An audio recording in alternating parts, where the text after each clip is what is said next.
ಅಯೋಧ್ಯೆಯಲ್ಲಿ ರಾಮಲಲ್ಲ ಪ್ರಾಣ ಪ್ರತಿಷ್ಠಾಪನೆಗೆ ಕ್ಷಣಗಣನೆ ಶುರುವಾಗಿದೆ. ಈ ಹಿನ್ನೆಲೆಯಲ್ಲಿ ರಾಮ ಭಕ್ತರು ಶ್ರೀರಾಮನಿಗೆ ಏನಾದರೂ ಉಡುಗೊರೆಯನ್ನು ಕೊಡಬೇಕು ಅಂತ ಬಹಳ ದೂರದ ಊರುಗಳಿಂದ ಉಡುಗೊರೆಯನ್ನು ತಂದಿದ್ದಾರೆ. ಅದರಲ್ಲಿ ಬೆಳ್ಳಿಯ ಒಂದು ಇಟ್ಟಿಗೆಯನ್ನು ತಂದಂತಹ ಭಕ್ತರು ಆ ದೃಶ್ಯವನ್ನು ನೋಡ್ತಾ ಇದ್ದೀರಿ. ಅದರಲ್ಲಿ ಜೈ ಶ್ರೀರಾಮ್ ಅಂತ ಕೂಡ ಬರೆಯಲಾಗಿದೆ. ಅಯೋಧ್ಯೆಯತ್ತ ಹರಿದು ಬರ್ತಾ ಇದೆ ರಾಮ ಭಕ್ತರ ದಂಡೆ.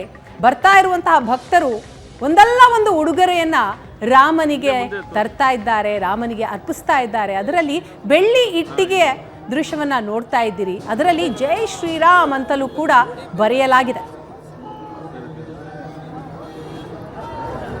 ನಾವು ನಮ್ಮ ಸ್ನೇಹಿತರೆಲ್ಲ ಸೇರಿ ಒಂದು ತಂಡ ಮಾಡಿಕೊಂಡು 12 ಜನ ಶ್ರೀರಾಮ ಮಂದಿರ ನಿರ್ಮಾಣ ಆಗಲೇಬೇಕು ಅಂತೇಳಿ 2019 ಆಗಸ್ಟ್ 16ನೇ ತಾರೀಕಿಂದ ಅಕ್ಟೋಬರ್ 21ನೇ ತಾರೀಕು ತನಕ 66 ದಿನಗಳ ಕಾಲ ಪಾದಯಾತ್ರೆ ಮಾಡಿದ್ರೆ. ನಮ್ಮ ಪಾದಯಾತ್ರೆ ಕರ್ನಾಟಕ, ಆಂಧ್ರ, ತೆಲಂಗಾಣ, ಮಹಾರಾಷ್ಟ್ರ, ಮಧ್ಯಪ್ರದೇಶ, ಉತ್ತರ ಪ್ರದೇಶದಲ್ಲಿ ಬಂತು. 2100 ಕಿಲೋಮೀಟರು. ಅದೃಷ್ಟ ನಮ್ದು ಎಷ್ಟು ಚೆನ್ನಾಗಿದೆ ಅಂದ್ರೆ, ನಾವು ಪಾದಯಾತ್ರೆ ಮುಗಿಸಿ ಬಂದ 18ನೇ ದಿನಕ್ಕೆ ಐತಿಹಾಸಿಕ ತೀರ್ಪು ಬಂತು, ಶ್ರೀರಾಮ ಜನ್ಮಭೂಮಿ ಹಿಂದೂಗಳದ್ದೇ ಅಂತೇಳಿ. ಆ ದಿನ ತುಂಬಾ ಸಂತೋಷ ಆಯಿತು. ನಂತರ ಭೂಮಿ ಪೂಜೆ ಆಯಿತು. ನಂತರ ಈಗ ಶ್ರೀರಾಮರ ಭವ್ಯ ಮಂದಿರ ನಿರ್ಮಾಣ ಆಗ್ತಾ ಇದೆ. ನಮಗೆಲ್ಲ ತುಂಬಾ ತುಂಬಾ ಸಂತೋಷ ಅನ್ನಿಸ್ತಾ ಇದೆ.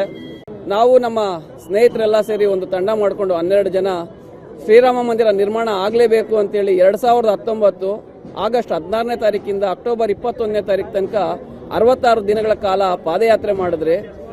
ನಮ್ಮ ಪಾದಯಾತ್ರೆ ಕರ್ನಾಟಕ, ಆಂಧ್ರ, ತೆಲಂಗಾಣ.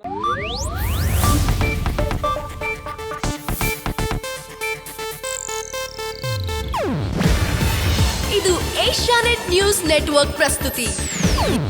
ನೀವು ನೋಡ್ತಿದ್ದೀರಾ ಏಷ್ಯಾನೆಟ್ ಸುವರ್ಣ ನ್ಯೂಸ್.